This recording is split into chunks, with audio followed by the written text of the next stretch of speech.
In Bruce Rodger's gallery here, his shed that he's fitted out as a bit of a makeshift gallery, and as you can see, he's got many varied, wonderful pieces and they absolutely fly off the wall in real life. You can see them digitally on our website, but in real life, it's quite amazing to witness them. So just behind us we have Doug Moran semi-finalist piece that Bruce did 2 years ago, and it's of a lady called Lisa.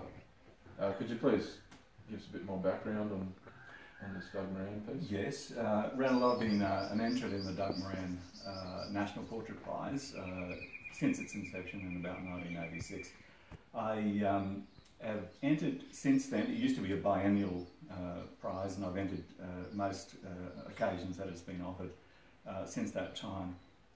Often the early portraits were family portraits, and more recently I've gone to doing portraits of friends and people that I've come in contact with.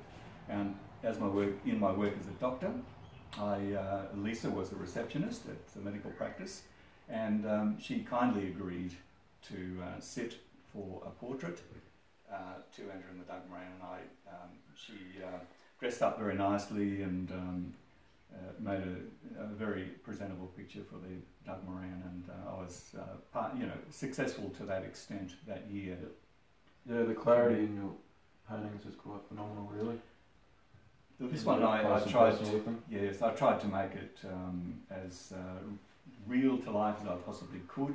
I wanted her to dominate the picture. I painted her over life size, a very accurate image of Lisa, and she had this beautiful red hat on that day. The sun was shining through it, and I tried to capture that light that was just being transmitted through the red there, and I think it came off. No, it definitely did. So yeah, you do a bit of portraiture and some landscapes and some bit of fine art stuff. But in general, what's your favourite muse, and what's your target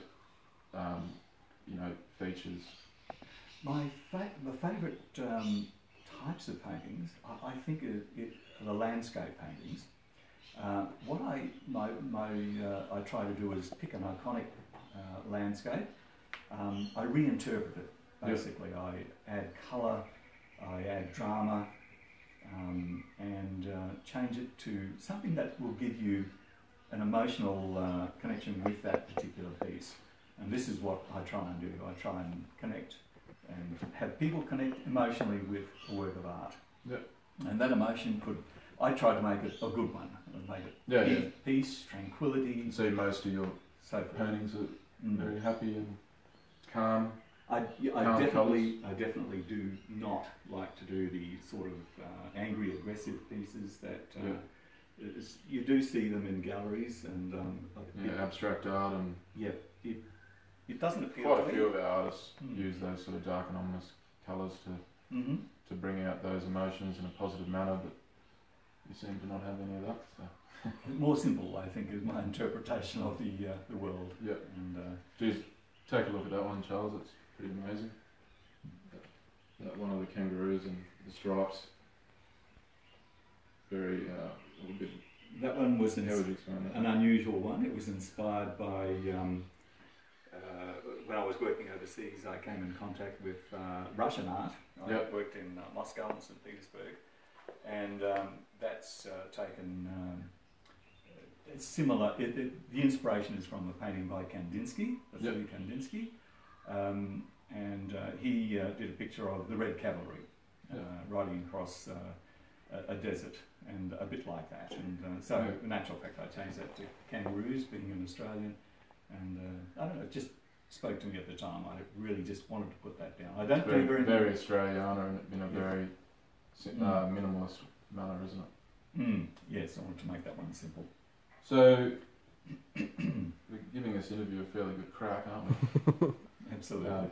How often, so you've got lots here, but how often do you paint? So how many would you push out a week or 2 weeks? Would it be once a week? Depends how big the work is. Generally, a lot of painting sizes are in inches. The Americans dominate that. So 30 by 40 or 36 by 48 is the bigger paintings, and they take minimum two to 3 weeks to do? That one over there, Mhm. that's a massive masterpiece with pretty elaborate framing. What did that? That actually, well, that's a funny painting, that one. I originally wanted to do a very dominant eucalypt with bark that almost stood out from the surface, and I think I've achieved that. When I'd finished the middle, that's a triptych, when I'd finished the middle part of that painting, my wife said to me, look, it's not quite right. You need to extend it on both sides. Yeah. And I thought, goodness gracious. You know, it was hard enough doing the middle one. So then I did 2 matching paintings to extend the painting out. And I think it actually added an extra dimension to the painting, and it brought the very dominant gum tree back into a little bit more, a less dominant position, which I think in fact it benefited from. So it was good advice from her. And it's pretty phenomenal. Mm. Okie dokie. Yeah, so you live we are in the Darling Downs here in Hampton, which is, if any of you viewers know, it's a pretty amazing place. So what landscapes do you enjoy? Do you primarily cover this area? I do primarily cover this area. It's the Darling Downs has had a significant influence on my life right from when I was young. And I used to live in Toowoomba for a while, and I had relatives who owned wheat farms on the Downs. So I was exposed to the farming life and my parents were farmers, in fact, in their earlier days. So that, to me, it had a big influence on me. Yep. I like there's something about the Downs. It's got a feeling of a combination of prosperity and solitude, even in its hard times. You can go out on the Downs. Place. Very fresh. You can get a feeling of peace, and although and good memories. There's something about it, something very, very, very primitive about it. Very good. The air is very crisp, and the nature follows suit in that. Yes. Respect, yes. Okay. So yeah, that wraps it up actually, Bruce. It's been a privilege to interview you, and pretty amazing place. It's been a privilege to talk to you. Thank you very much indeed. Thank you.